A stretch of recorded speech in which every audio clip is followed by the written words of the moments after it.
لم نجد أحد في المرحلة السابقة، كانت النيابة سنوات وسنوات، وليس لنا أمل إلا هذا الصوت الجديد، هذا الصوت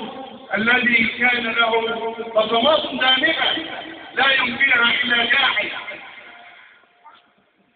فيا أيها الرجال،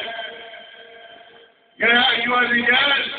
رجال بسيون وأهالي ملك بسيون التي ينطقون دائما بالأحرار، نريدها فرقة، نريدها وقفة، نريدها فرقة ووقفة ضد من يريد أن يسد صوتنا، ضد من يريد أن يزور إرادتنا، ضد كل من يحاول أن يسد إرادة شعبنا وأهالي ملك بسيون. كي يضع بسيون تحت أعين وأنظر المسؤولين، لأننا أملنا في الله كبير، وأملنا في الأستاذ محمود الشاذلي أنه يستطيع أن يقول كلمة حق في وجه سلطان الجائر، أننا نعرفه جيدا ونعلم أنه لا يخاف بالحق لومة لائم. ومن هنا وحتى لا أطيل على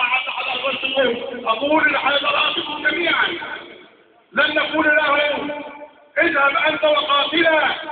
إنها هنا قاعدون، ولكن سنقول له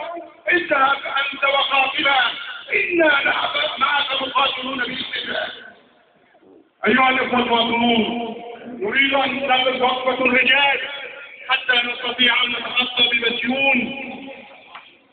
في المرحلة القادمة في ظل ظروف نعلمها جميعا،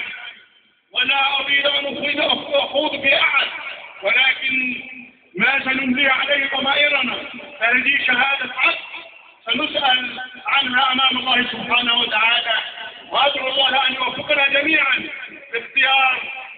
الأستاذ محمود الشاذلي، ونقف وقفة رجال، وقفة شباب ورجال أمام الصناديق وأمام كل من يريد أن يسعد إرادتنا.